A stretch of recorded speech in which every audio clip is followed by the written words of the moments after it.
What's going on, everybody? Welcome to the latest episode of FlagPlus Football's First and Goal podcast. Why I'm laughing is because Ali Reza, our producer, is trying to do a countdown from five, and he went from five to like three, and then to one. And he skipped a couple of numbers, but anyways, we're here. I'm your host, Brent Bodkin. I'm Quaysie Maule. All right. We have to get Ali Reza like on the mic because people think we're crazy again. He's talking to us. We can hear him on our microphones or on our headphones, but like people can't hear him. Ali Reza, you got to man up and let your voice be heard. But all right. So as promised in the last episode, we had a little thing obviously about the Olympics, right? The Winter Games just ended. Fantastic showing by all the athletes and all the countries. Canada won definitely a couple of medals, so it's always good to see. Unfortunately, women's hockey and men's hockey didn't go how they wanted it to, but entertaining hockey nonetheless. We're getting ready for the 2028 games in LA, where flag football will be prominent, and in the center, all the limelight will be on it, and a lot of players from FPF will be involved, thankfully. So okay, so what we wanted to do with the Olympics just behind us a couple of days ago, we wanted to pick four athletes, so four females and four males, who we think could be Olympians. Now, the one caveat we have is they have to the sport that we pick has to be a winter sport, like one of the Winter Olympic sports. So it can't be basketball, it can't be track and field, it can't be swimming.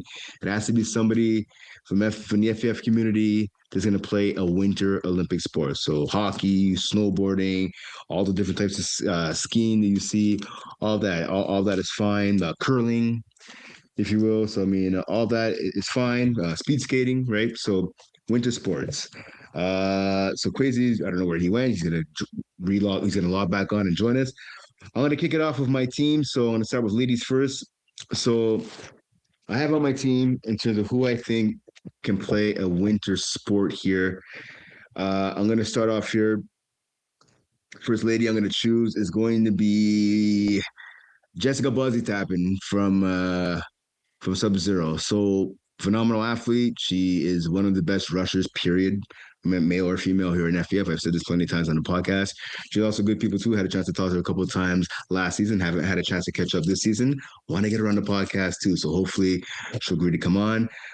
She did last season, just we weren't able to get the schedules right, but hopefully this season, Jessica, if you're watching this, make sure you're more than welcome to come on the pod. So I'm going to choose her for speed skating. I think someone that is that fast, can stop on a dime, has to be able to skate. I have no idea if she can skate or not. I'm just assuming someone is fast and as athletic as her must know how to skate. So I'm going to put Jessica Bosby Tampin as a speed skater. Who do you have for your first female? Yeah, what? So sorry, I got cut off. So you did. Who did you pick?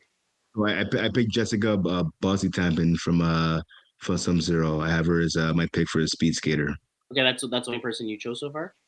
Yeah, yeah. Okay. So I have Leah Deville, also for Okay. speed skating. Um, she's fast. So kind of the same thing you're saying. Jessica's fast. She's fast. They're both Team Canada rushers as well too. So I'm Yep. assuming if they know how to skate, I mean, if you're fast on the field, you should be fast on the ice as well. That's how I see it. I mean, I'm pretty good on the ice too, so kind of Yeah, related. same. Younger Brent Bodkin played hockey way before he ever touched a football field. So, There you yeah, go. skating's fun, man. I like skating. All right. So the second lady that I'm going to be choosing here, I'm going to be going with Maya DeFazio. Great athlete, good kid too. I have her as my pick for snowboarding. Okay. I've never seen her snowboard. I have no idea if she can, but she's a great athlete, and I'm pretty sure she plays a ton of different sports, not just flag football. So I figured let me just add snowboarding to the list. That's my pick, Maya DeFazio. Okay. I have Carolyn Morgaine. So she's actually a hockey player. She played for Concordia. So Mhm. again, it's like kind of like a easy one to kind of say that she Yeah, could be able to play in the Olympic and NHL women's team. Uh, yeah. so that's my second pick. Oh, yeah. Caroline Mocha and Joubert. That was gonna be my pick as well. So we talked beforehand. So he said it first. I'm like, all right, I'll give him that pick. Perhaps if she was on Team Canada would have beat USA for the goal in an overtime loss. I've seen her play. I've called her games while she played at Concordia. Fantastic leader and a great athlete. Obviously, we see her on Sub Zero. I'm gonna pick Lara Zuka. So I know there was an article on her in FPF. I think in the fall season, I want to say she's a gymnast, if I'm not mistaken. So I'm since she's a gymnast, I'm going to assume she'd be a great figure skater. Some of the same things, right? You got to jump in the air, you got to twist your body around, some pirouettes and stuff. So I'm going to assume that Lara is a phenomenal figure skater. Okay. My third pick is Alice Golit. Oh, Um, good. Okay. yeah, she's a McGill flag player. She's taking a bit of Yeah. co-ed right now, but she's tall. She's kind of like builtish a bit. I feel like she'd be a good skier. Okay. So I was kind of watching some of the skiers for the Winter Olympics. I was like, you know what? Mhm. She looks like she has a good physique to do that. So that's my pick. Okay. Nice. All right. I'm gonna go. So for my final pick here for the ladies, I'm gonna go with Gigi. So someone we both know. So Geraldine Cabello Abante, otherwise known as Gigi from Chaos. The sport. So I can't choose basketball. Obviously, I mean, again, she's former guard from McGill, helped them win a national title a couple years ago. I can't do that. So I'm gonna go with the biathlon. If you're not sure what that is, it's a combination of cross country skiing and shooting. Is the athletes are with the rifle.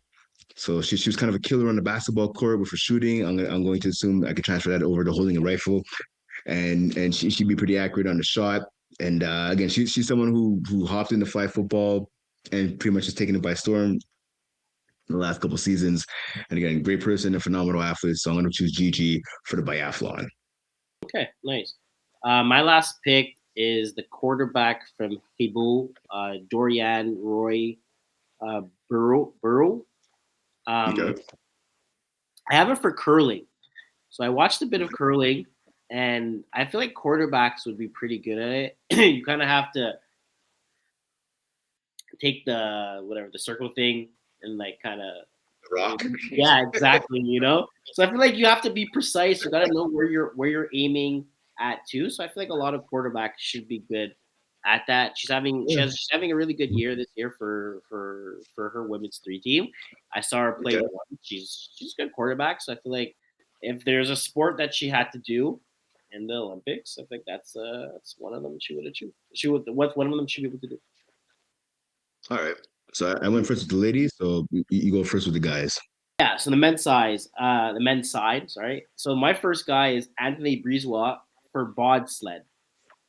So I watched Okay. these guys do that. I feel like I don't know if I looked at Anthony, even though we're friends, I know him.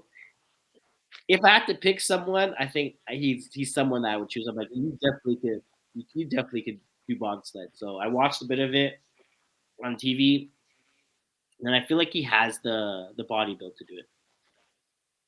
Okay. All right. I'm gonna stick with the bobsled. I'm gonna go for a buddy of mine, Denny Martel.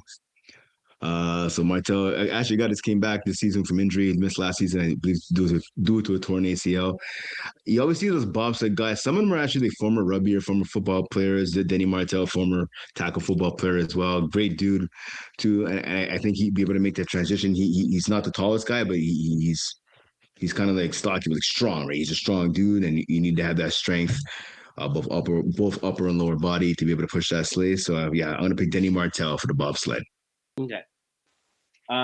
For my next one, I have Mark Andre Reeves for curling. Kind of the same thing aspect as he's a quarterback. You kind of put I don't know what the thing is, the circle thing inside the other Yeah, the circle Rock, thing. the Rock. Yeah. Yeah, exactly. So I feel like quarterbacks should be able to precise and put it where they have to be. Okay. All right.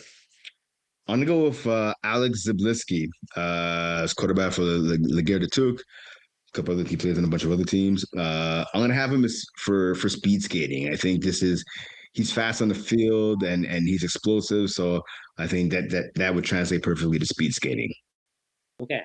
I pretty much have. I'm at speed skating. I'm at speed skating as well, but I have Tyler Gerber. Um, Okay. Yeah. he's the guy. He plays on Killer Rays. He's been playing for a while. I feel like he has a body where he's fast. I feel like if he also does actually ski, I feel like skate. I feel like he'd be pretty good at it. So I went with him. Okay, all right. Uh, my next sport for me is going to be ski jumping, which I find is one of the most entertaining sports. Like I love those sports that are just like exciting, like they're kind of death defying, and ski jumping is one of them.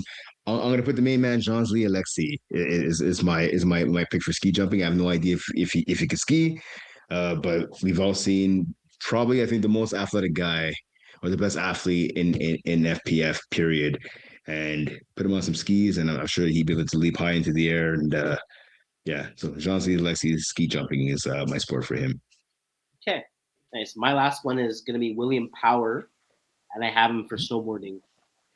Maz, I have no Okay. clue, Will, if you know how to snowboard or not, but I feel like if I didn't know who you were and someone said, "Oh, that guy's a professional snowboarder," I'd be like, you know what? I can see it. I can see it. I can see it. It's his So, afro. It's his afro for sure. The snowboarder. so that's gonna be my last. Okay. I'm gonna go with Ezekiel T, so quarterback slash receiver. I have him in the luge, so he's a long dude, obviously professional CFL player too. He's long, he has that speed, but putting him on that luge, I think the luge might even fly off the luge. That's how fast it would go. Like he's just again phenomenal athlete, and you put him on that ice and just that straight line. Once you get to that last, I guess I don't know. I've never seen this. I've never listened to the commentating in the sport. I've watched the Yeah, excitement, but I guess that last little end of the track there. Put Ezekiel T there on the luge. Maybe the luge is a little longer. His length would allow him to cross the finish line, maybe a couple of inches ahead of everybody else, at least time wise. And yeah, that's my pick. okay, nice. So I think that's 4-4. We did 8 females and 8 males. 8 females Yeah. and 8 males. Yeah. So those are our picks for the Olympics. Hopefully, you had a chance to watch the Olympics. It's always a great thing. In 2028, here we come, or here FPF comes. 2028 LA Games. Yes, sir. All right, so let's hop into this quickly. Let's go to the ladies. So women's three. And again, hopefully you guys enjoyed it. Just something different, right? We don't want to do the same thing every week for you guys. So just hopefully a little something different. You guys can get a kick out of it. Let us know on Instagram or Facebook whether you think our picks were horribly wrong. I don't skate. I can't do this. What are you talking about? Let us know. Let us know. Or if you thought that, you know what, maybe you can. I actually do this in my spare time. I do the luge. I do biathlons in the off season. Let us know. All right. So So women's three. women's three. Sorry. Go ahead. Go ahead. No, I Women's was three. gonna say, yeah, women's three. Just looking at the games. One last week again. Big, bit of a blowout there. Lehibu 19-8 over She Sparks. I mean, uh, to be expected. Lehibu. I mean, a big win for not. I can't say to be expected, but a big game by them. Dorian Roy Biro, who he talked about 3 touchdowns in that game, all going to Lorian Plouffe. So big combination right there. Tabitha Thomas coming up big first. She Sparks had 106 yards, unfortunately for her in the loss. Then a big win for Lady Boo. Yeah. Again, yeah. Again, it's not. I don't think it's surprising. I think Hebrew right now are the number one seeded team at 5-1-1. Sea Sparks dropped down to 2-2. So I mean, not that surprising. Sea Sparks at least made it a decent game. They only lost by 11. Could have been way worse than that. Going into the next week, we have 4 games. A game that I'm kind of looking Yep. forward to seeing is Spartans versus She Sparks. I think that's going to be. I feel like that's Yep. probably going to be a good game. Spartans right now are there. I thought Spartans was probably the number one seeded team going into week 2 or 3, but it shows that Hebrew kind of uh, took Yeah. the toll for that. So I'm curious to see how Spartans are going to play against She Sparks. All right. I'm looking forward to Sunday's game at Laval between Lioness and She Sparks. I mean, we talked about, right, Lioness in terms of this part of their win loss record. It's not where they want it to be, but we talked about last week, right? Lioness at least starting to show a little bit of improvement. They only lost by 8 to the Spartiasta, the Spartans. So hopefully they can make this one close as well against She Sparks this coming Sunday. Okay, women's two. Sure. So women's two. So we talked about it before, right? In the first episode, obviously, we were expecting a good game between two undefeated teams with chaos against the Nomads. Unfortunately, the injury to Tristan Mancini, who was playing for AT Dummies, and co-ed, unfortunately, kind of stalled the game because the ambulance had to come and get him off the field. He couldn't move. So by the time both sets of ladies, both teams got onto the field, there was only about 20 minutes left before the next game. So their game, unfortunately for them, got canceled. There's going to be a reschedule. Shout out to Marilyn Cesare. She's the one that told me about that. So again, two undefeated teams didn't have a chance to see it. But the other games, one big blowout, Vandy Cheetahs blowing out the Cavaliers. So battle between two colleges, 42-19. Turf Titans beating the Vandy Cheetahs before that, 14-13. And Valhalla rebounding off of after getting blown out by Supernova. They knocked off the Bolts 30-21. Surprising that Turf Titans beat Vanny Cheetahs as well too. A Yeah. good win for Yep. Turf Titans. To be honest with you, Vanny Yep. Cheetahs is the one in the top. I want to say they're one of the higher teams that right now they're 3-4, but like they were middle of the pack. The fact that Turf Titans could get their, I want to say it's their first win of the season. No, their second win of the season. So Yep.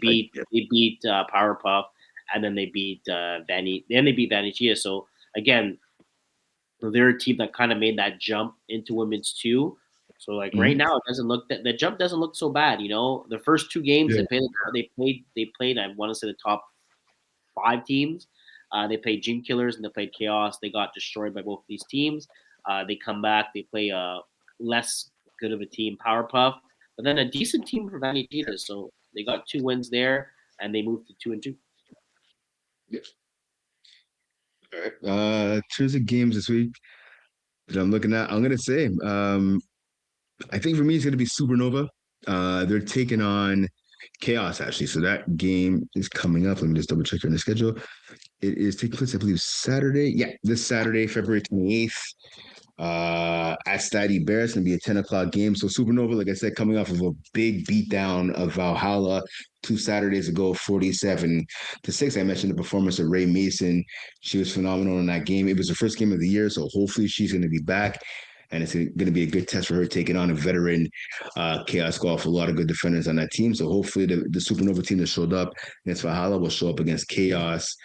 Again, two teams looking to get some W's, so hopefully it's a good game this Saturday. Yeah, it should be a good one.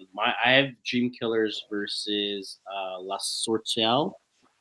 Okay. So Chelsea, they're again it's a veteran team. There's a lot of girls that have been playing for a while. Dream Killers is kind of not a new team, but they're kind of established. They're an established thing for themselves in women's too right now. They're coming off a huge win, 65-2 versus Powerpuff. So we're Mm-hmm. gonna kind of see exactly how this game is gonna go, and I think it's gonna be a real test for Dream Killers as well. All right. Let's You go to know, women's one. We have so only two games. Actually, no, it was just a bye last week, actually. So there was no games last week. This week we have four games of Blue Pout against Sherbrooke. Sherbrooke then against Cayenne. So both those games Saturday at Brassard. And then Sunday we have Blue Pout again. They're up against Cayenne. Sunday in Brassard. And then on Wednesday in Laval is Matrix against Zero. I'm not gonna lie, that's that matchup I'm looking forward to the most is Matrix and Sub Zero next Wednesday in Laval. yeah, that should be a good game. I also like to see. I also curious to know how Vetria and Buffon are going to play versus each other. They're two teams that are winless. Yeah, the two team they're both winless. They both have zero. Yeah, they actually sorry. No, Buffon has a tie yeah, with yeah. Matrix the first week of the Still, season. still winless. Still winless. Yeah, so winless. So it's gonna curious to see who's gonna get their first win here between both these teams. I think that's also gonna be a good game. All right. So we're gonna move on to uh co-ed three. For me, unfortunately, I got to bounce. I have to score keep tonight, so I'm gonna have to turn the reins over to you, sir. Yeah, it's fine. I'll take care of the rest. Anything to Okay. say for Code 3 or you're off? Yeah, I'm already off. I could say quickly here. Looking at the schedule. Um, Yeah. So yeah, yeah, pretty much But a couple I games was just last week. curious if any, you had A lot anything. of blowouts. Sorry. Sorry, I find co-ed three there was some tight games and a lot of blowouts. Okay. Yeah. All right, guys. Anyways, I'm out. Just want to say thank you, Quaysie, for carrying on the rest and Ali Reza as well. I will see you guys next week. Yes, sir. All right. All right, Bye. guys. Be good. So going into co-ed 3, right now we had 7 games played. Something that kind of looked out to me was Pick Artists versus Steelers. It's a game that I actually got to score keep, so I was able to actually see what's going on and not kind of look by the play-by-play.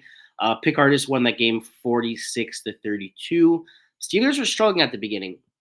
At first I thought it was going to be a blowout. In the first half, it was 20-8. Going to the second half, Steelers kind of stepped up. They scored 24, but they did allow Picard to score 26, so that didn't help. But they made it a game uh, instead of being a complete blowout by scoring 24 points the second half. So so good job for them. They moved 3-2 into the standings. So even though they didn't get that win, they did play versus I want to say Pick Artists is probably a top 5 team in Quad 3 now. So the fact that they were able to score that many points in the second half shows that they're able to compete with the best of the best teams.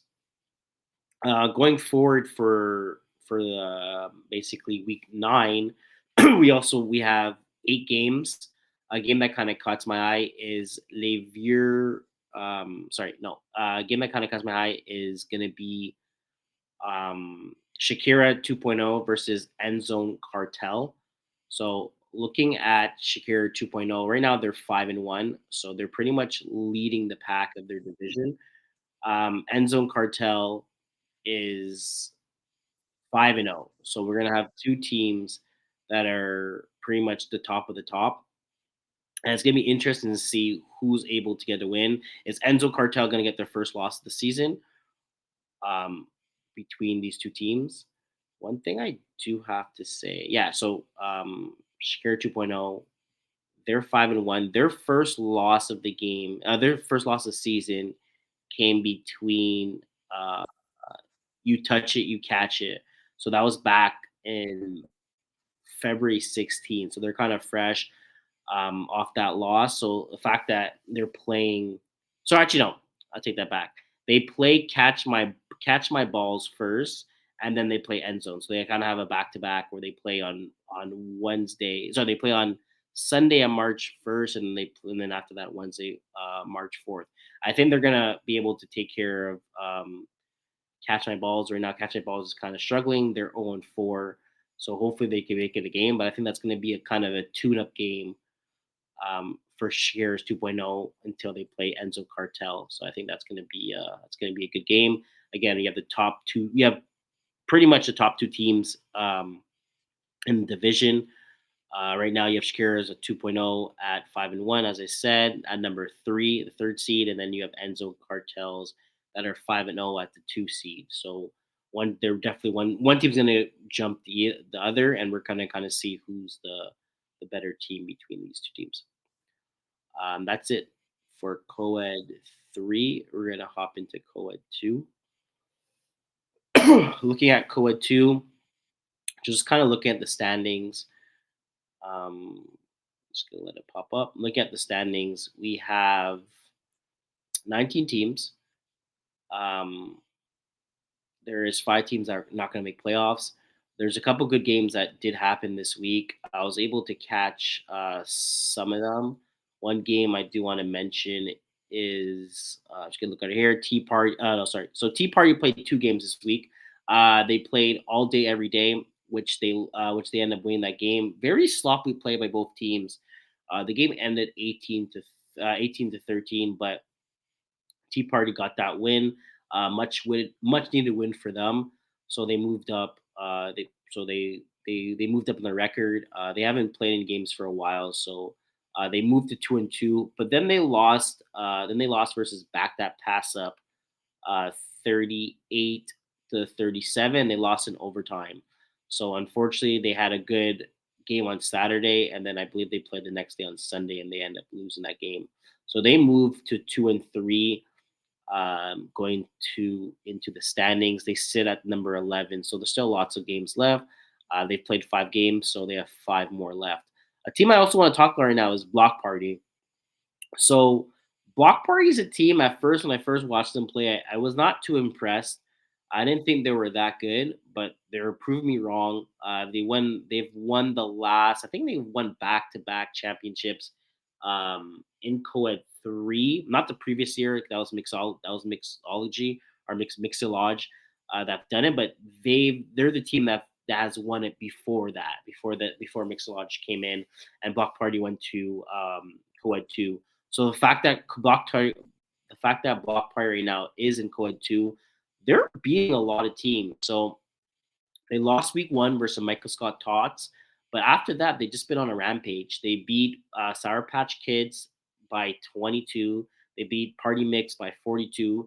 They beat McNuggies by 42. They beat Les Grands Chums by 34, which 34-0, and then they just beat We Thought They Were Snacks 44-28. So they're scoring a lot of points. They're pretty much showing their dominance in this division, and that's why they sit at number one right now in the standings.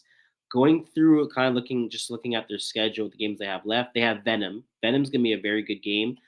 They have Easy Fun, which the Easy Fun's kind of struggling a bit. They have Shark Attack, which is also a team that's kind of struggling, and then they have Injury Reserve, which is also a team that's struggling. So they play out of the 4 teams that they're going to end their season. They play one team that should kind of test them. If they're able to beat Venom, I believe they're going to finish their season 9-1, and they're going to have a great start going into playoffs. Going into this week, we have, I want to say, pretty much I think everyone's kind of playing.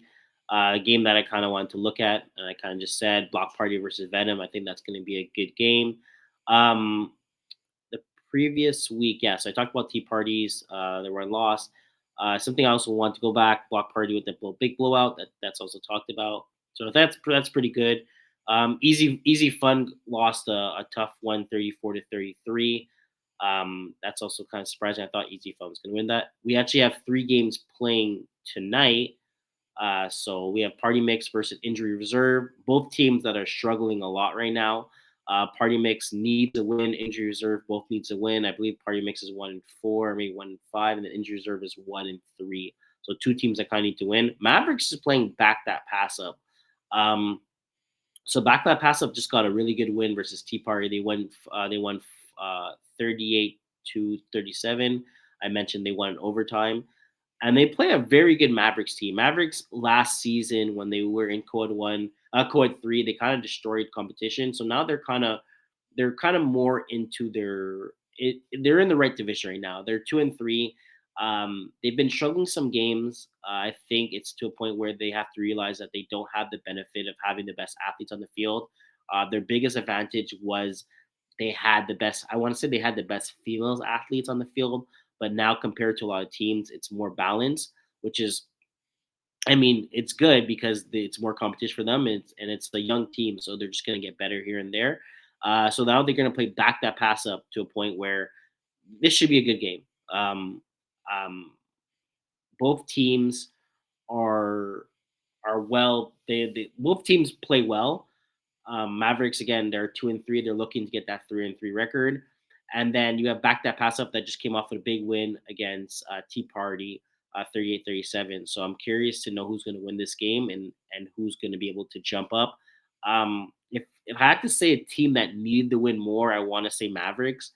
I feel like getting a win versus a back that pass up that's 4-1 would be a kind of not a relief, but a good sign of okay, yeah, we're 2-3 now, we're 3-3, and we're kind of slowly moving up in the standings. Compared if they get that loss here, they go 2-4 and they drop down. I want to say they probably drop maybe 2 or 3 spots, and then they're in a situation where they're gonna have to start really winning games and hope other teams are not winning games, because then they have a chance of not making playoffs. I think they should be fine, but going 2-4 about mid season it's not the best.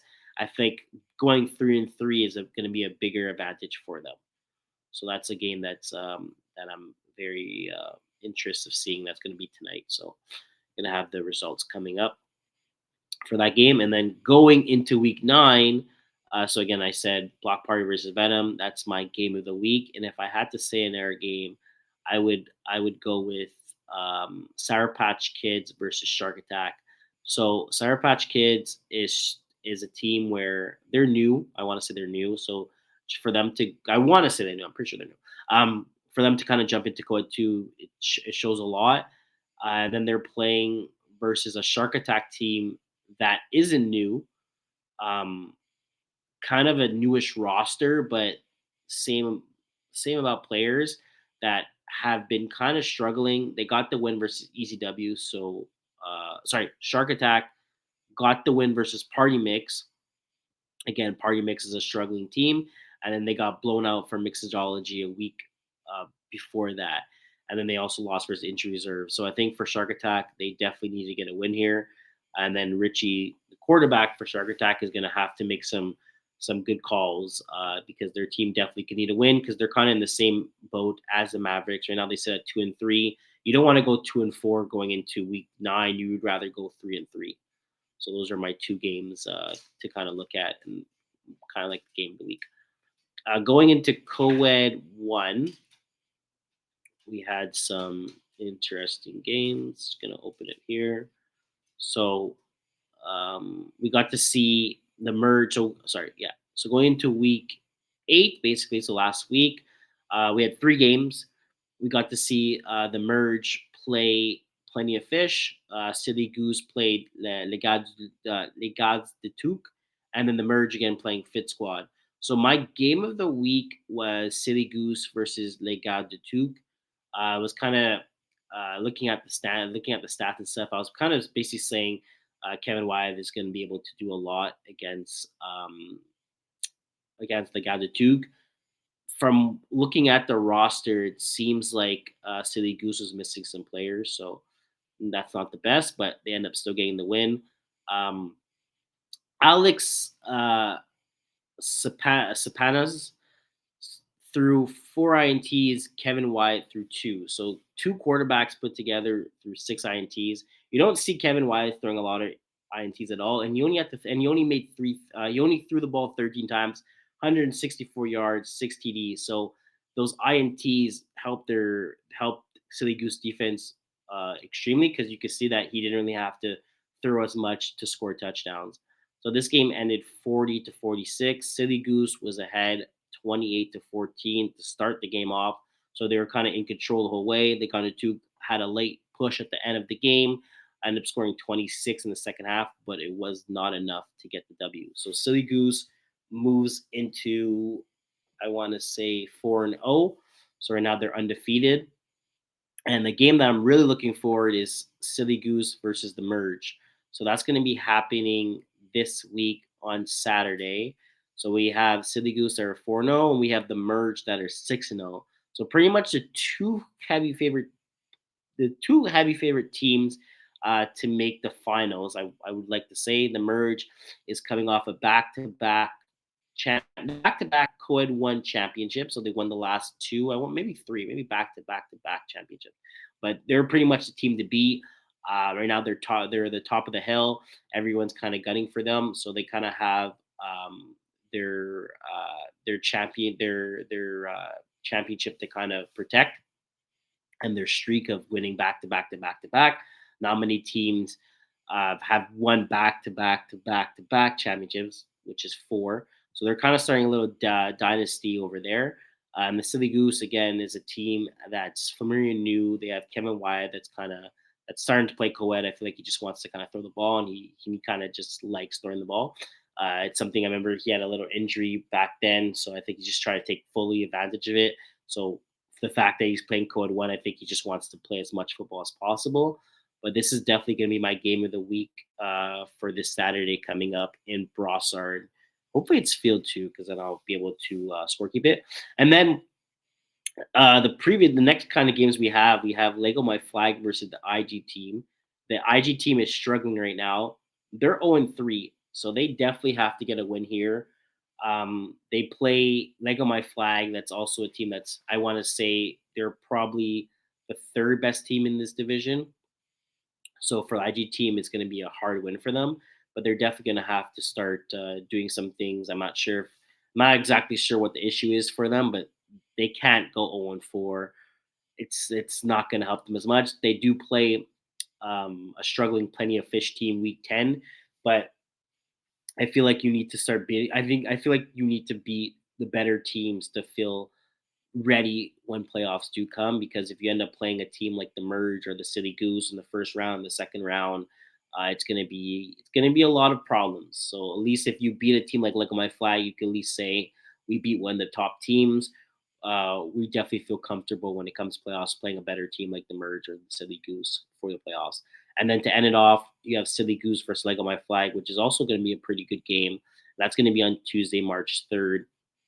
Right now, like my flag is 3-1, so they might end up being 4-1 when it comes to playing Silly Goose, and maybe Silly Goose gets that loss versus the Merge. So you maybe we'll have a team that's 4-1 versus 4-1, and then they're pretty much fighting for that second seeded spot. And that's it for co-ed one. So we did co-ed, we did women's 1, 2, and 3, we did co-ed 1, 2, and 3, and then we're gonna do co-ed 5v5. So that's the new division in FPF, where it's 5v5 rules, 5 players on the field. So it's pretty cool to see the fact that we have a bunch of teams in this division. So it's kind of like a lot. Basically, co-ed one is most of the teams that are in that co-ed one is basically most teams are in 5v5, but you have some change of a roster. So kind of looking at it, the games that kind of happened last week, that kind of caught my attention is Gundam versus Flag Moi de Quoi. So Gundam gets a huge win in this game. They win 40-29. So that's a huge win for Gundam because they've been struggling quite often. I feel like they're kind of just looking for their footing. Sorry, not feeding. They're looking for their footing, and I think this game kind of. I feel like this is probably going to be the start. They started pretty bad. They beat. Well, I mean, sorry, not pretty bad. They won their first game. They lost the second game. They lost their third game, lost their fourth game, lost their fifth game, and now they won their their sixth game. So they started 1-0, and then they literally dropped the next four. Then now they beat a big Flag One team that I want to say is probably the number two to maybe third best team in this division. So the fact that Gundam could kind of get a win over here, I'm sure that they're pretty happy as a team, and they kind of could be like, okay, we got this. We finally got a win. It's been about their last win was January 11th, so they haven't gotten a win in like a month in like 2 weeks. So big win for them. I'm pretty sure they're happy. And then they play a struggling Team Rocket in the next 2 weeks. So they can improve their record to 3-4, coming down the stretch for the last for the last remaining games of the season. So that could be a good push for them. Going into the rest of the games that did happen, we have the Rocket that's literally still struggling right now. They also played Flag Montequa. They lost 19-48. So I kind of, me and Brent were kind of talking about it. I don't see Team Rocket winning a game this season. Hopefully they can prove me wrong and they do get a win. Right now they still have 5 games, so still lots of games to be played. They play Gundam that's next. They play Flagmore again. That's going to be kind of hard to do. That's gonna be a hard game. Nice to meet you.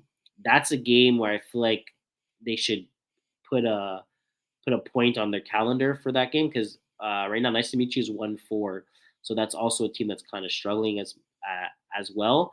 So I think these are two teams that are both struggling. It's gonna be interesting to see who gets the win in that situation. But if Team Rocket has to make a push, I think they have to make it now. Again, no, everyone makes playoffs, so there's not a huge issue of going 0-10, but I feel like you would want to at least win one game before playoffs do start. Other than that, nothing really else spoke out to me. We had the situation between Nice to Meet You and 18 and the Dummies where we had an injury on the field, so that game kind of ended 26-22 with a couple minutes left in the game. So I think that's going to stay the same. But going into Wednesday, so today, there's actually a pretty good game. You have ATs and the Dummies versus Spicy Braves. Spicy Braves right now is the only team that's undefeated. They're 4-0. They're looking to make it 5-0. I think they're going to do it, but again, I think this should be a good game. Spicy Braves right now seem like they're pretty much the top team in this division, and people are going to have to try to gun at them to kind of to get the try to get them to get a loss. But right now they're the team to beat. Going into week 9, we have 4 games. First game, we have Nice to Meet You versus Maple Syrup. That should be a pretty game. And then Maple Syrup plays the following Monday. So we got a game on February 28th. That's Saturday. And then they play on the Monday. Then you have Gundam versus Team Rocket. Team Rocket's looking for that first win of the season. And then you have Spicy Braves versus Airbuds, which should be a good game to see if Airbuds is able to knock out Spicy Braves and give them the first loss of the season. So that's pretty much it for co-ed 5v5. Again, looking at the standings, there's 8 teams in this division. Everyone makes playoffs.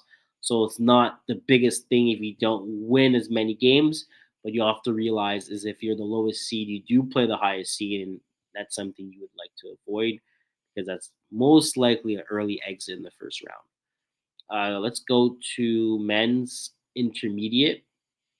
That's the first thing we're going to go to. So we're just going to kind of go into the standings, kind of see what's going on here. So again, we have 8 teams. Team Quebec leads it at 5-0, and then you have Flag Zone Live 3-2, Flag Avengers at 3-1, Red Zone 3-2, Green Monsters 2-2, Hungry Hippos 2-3, Football Quebec 2-4, and the Benchwarmers at 0-6. Hopefully, the Benchwarmers are able to get a win before the season ends. Looking at the schedule for the games that played, we had a bye. No, we had week 8. No, we didn't have a bye. We had week 8 where Red Zone gets a win on Don't Flags Don't Lie, so they win 35-33. So that's a big win for them. The Benchwarmers struggling again. They played Hungry Hippos, which is a team that's not the best team. So it's the fact that the Benchwarmers lost by 28 doesn't seem promising. Hopefully, they could kind of step it up, fix as many things as possible. They have 4 games to do it, so let's hope they're able to do it. Flags Don't Lie plays Team Quebec 16, so I think this is a game me and Brett were kind of talking about. I think he said it was going to be an upset or for Team Quebec U60. Team Quebec U60. I'm not sure, but again, we had a good game here. This ended 20-19, so Team Quebec just loses this game. And then for scoring this week, we have Green Monsters versus Hungry Hippos. This should be a good game. I think these are 2 teams, both at 2. Hungry Hippos is at 2-3, and Green Monsters are at 2-2. So we have 2 teams that are kind of fighting to kind of get ahead of each other before playoffs start. And then you have Les Benchwarmers versus Team Quebec U18. Again, this might be a bloodbath. The Benchwarmers, again, as I was saying, they've been struggling. They're a new team, kind of getting their footing in. Team Quebec has shown they're the best team in this division. So hopefully the Benchwarmers can score some points here and kind of use this game as more of a practice. I don't see them winning this game, but more of a practice and trying to get some plays down. At the end of the day, they're 0-6. Everyone makes playoffs, and the Benchwarmers are probably gonna play Team Quebec 18 in the first round of playoffs. So kind of use this as an advantage of seeing what you have to get better in, and just trying to try new plays out. Use it more as a free play instead of kind of like going into like we're going to win because well again I don't want to say teams are going to lose, but they should use this more as a practice than a game, just because at the end of the day they're going to be playing Team Quebec in the first round of playoffs. So don't show exactly everything you guys do. Like don't show all your secret weapons or whatever, or your trick plays. Use that for the playoffs, because it doesn't matter if you're doing it now, then they're gonna be able to know what you're doing. They're gonna know what you're able to. They're gonna know what you're doing, and if you do it after, it could be a surprise when it comes to playoffs and when it actually matters. So that's happening on. So they're playing. That's happening tonight. Sorry, that's happening Wednesday, and then going to week 9. There's only 2 games versus the same team. So we have Flag Vengers versus Green Monster on the Saturday, and then you have Flag Ventures versus Green Monster on the Monday. So only thing that changes between these two teams, they play at Stad Hubert, different fields. But the only thing that's kind of different is the days, and then one's going to be home, one's going to be away, one's going to be away, one's going to be home. So the coin toss is going to be a bit different. But again, you have these two teams playing versus each other. Um, Flag Vengers are 3-1. Green Monsters are 2-2. So it's gonna be interesting to see if they're gonna maybe split these games between each other. Maybe they'll go 1-1, or one of these teams could get double. One of these teams could get both. If one of these teams get 2 wins on each other, I would bring them in the standing, especially Green Monster. If Green Monster get 2 wins on Flag Vengers the next week or so, they could jump them in the standings as well. So right now, you have them at number 3, Green Monsters at number 5. So Green Monster, if they could win those 2 games, they could jump up to 3 spots into that third seed and bump them down into the 16th. Again, it doesn't really matter where everyone makes playoffs, so it's not the biggest issue, but you can avoid certain playoff matchups if that's something that you're looking at, and there's a team that you don't want to play against when it comes to playoffs. To end it off, we have competitive 5v5. So looking at the schedule over here, this is something I do like. Not everyone makes playoffs, so we have the struggling no regard that needs a win to kind of start making some pressure on teams like Naproxen and Blue Jay 10.0, even KGP Elite, Montreal Magic, those teams that have 2 wins only. So Norgard definitely has to try to get a win in the next couple weeks. Looking at the games that were played before, you had Flagmore that put a beat down on Montreal Magic's 49-18, and then you had Braves that also put a beat down on the Proxen 38-18. So not much that happened. We had 2 blowouts for this game. I'm just curious, just kind of just looking at the for Montreal Magic's the game against Montreal Magics and Flagmore. Yeah, Dan Lazara that kind of struggled here. He went 19 for 32 for 200 yards, 3 TDs, and 4 INTs. So that's something that's not the best thing to do, especially if you want to win a game. And then you had Alex Nado Pease. He went 17 for 24, 290 yards, 7 touchdowns, 1 INT. So unfortunately, he did throw a pick with that stat line. You have players like Francis Fachelot that went over 100 yards, 3 touchdowns, and then Alex Nato-Pease's brother, Samuel Nato-Pease, pretty much one of FPF's greatest combos as quarterbacks to receivers, also brothers, where he also went over 100 yards and 3 TDs. So it seems like Flagmoa took advantage early on in the first half. The score was 35-6. Second half, it finished 14-12. So they were pretty much in control the whole way. A couple picks from Dan kind of put it out of reach for Montreal Max to kind of come back in that game. Looking at the roster as well too, it seems like Montreal Magic is kind of missing some players. So hopefully they'll get a full roster soon and be able to start playing the game, start playing how they should be playing. Looking at the standings really fast, so you have the Party Crashers right now their Party Crashers are playing well. They're playing well in 6v6. They're playing well in 5v5. I think these are both their teams are undefeated, so they're kind of leading the way. You have Braves that are 3-1. You have Flagmon that are 3-1. And you got Raw Dogs 2-1, then Montreal Max, KGP, Blue Dry, Naproxen, and No Regard more at the bottom end. Looking for the schedule for week 9, we have No Regard versus Party Crashers. So again, No Regard is going to have to step it up. I don't think it's going to be against Party Crashers. I think this might get ugly really fast. Then you have Blue Dry 10.01 that gets to play the Braves. Blue Dry is a new team. They got their first win this season against KGP Elite. So I'm pretty sure they're happy about that game. Now they have to go against Braves, which is going to be a bit more difficult for them. Hopefully they could use that momentum hopefully they use that momentum against KGP on that win that they had back in week 7, and then could use that against the Braves. Um, then we have Raw Dogs versus Montreal Magic, and then we have Party Crashers versus Blue Dry 10.0. So Blue Dry is playing 2 games here, two really tough games here. Hopefully they're able to score some points. I don't want to say they're not going to win, but it's going to be very difficult. But I think again, this is a new team.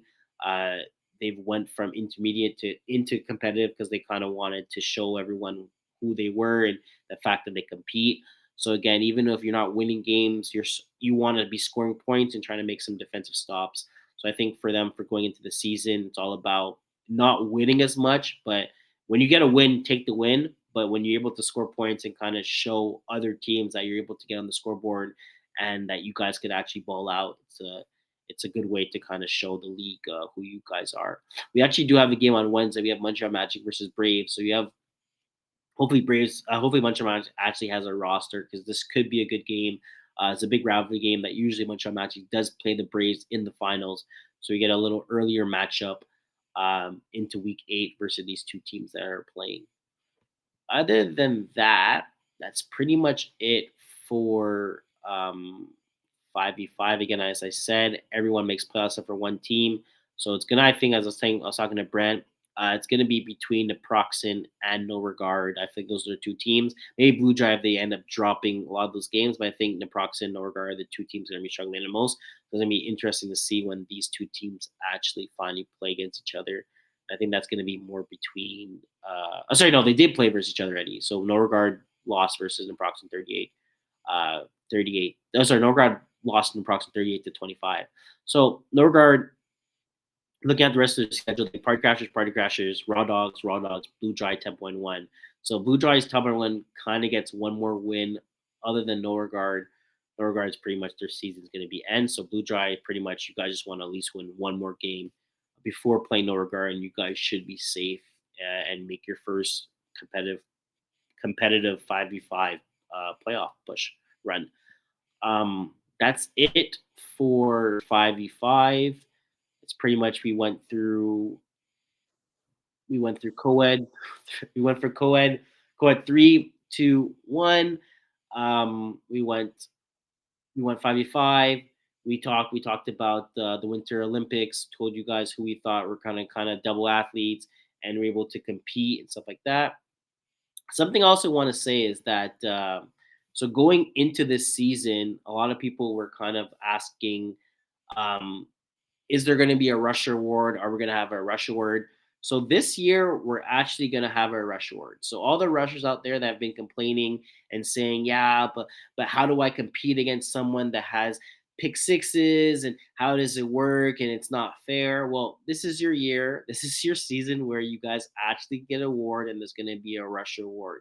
So how it's going to work, we're not 100% confirming on the details, but we're gonna base it off previous rusher stats in the division.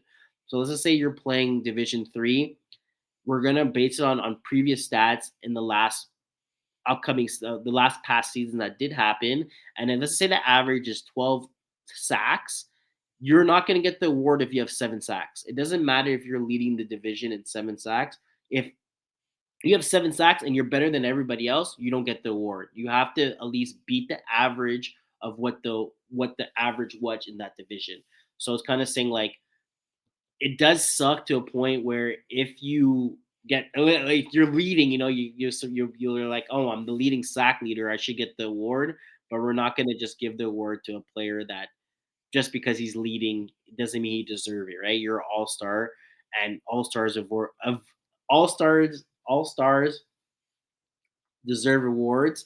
And again, if it doesn't match with the average of what we have, unfortunately, you won't get the award. So that's something new that we're kind of offering this year for Russia Award. I feel like, again, it's been a, it, sh- it's I think it should have happened before, but again, it's a weird stat. People were kind of asking like, oh, there's sorry, people were kind of asking like if there's anything more about the award, like how can it be based on, like what exactly I could be kind of like given to it. but it's going to be just based on average stats to see how average stats were done the previous year. So sacks, again, I know some rushers do get bat downs, stuff like that, but it's going to be based on that. So again, all the rushers that are kind of listening out here, just keep getting your sacks and you should be fine. If it's a big, like let's just say the average is 10, you get 9. We're not gonna be like, oh, you're not gonna get it. But if the average is 10, you get 6, and you're leading, we're probably not gonna get to you because it's still a big drop from 10 to 6, right? Like for the average. So again, for all the rushers out there, just keep rushing, keep getting your sacks, and then maybe you'll be pretty much one of the first ever FPF rushers to get the rusher award. So I think that's pretty cool. It's an award that should have been done a while ago, but again, it's kind of complicated as an award just because of defensive stuff like that. And now we feel like how big the league is, we should start showing some love to our rusher. And yeah, so that's it for this podcast here. I'm Quaysie. Brent unfortunately had to leave, but tune in for next week. And yeah, peace.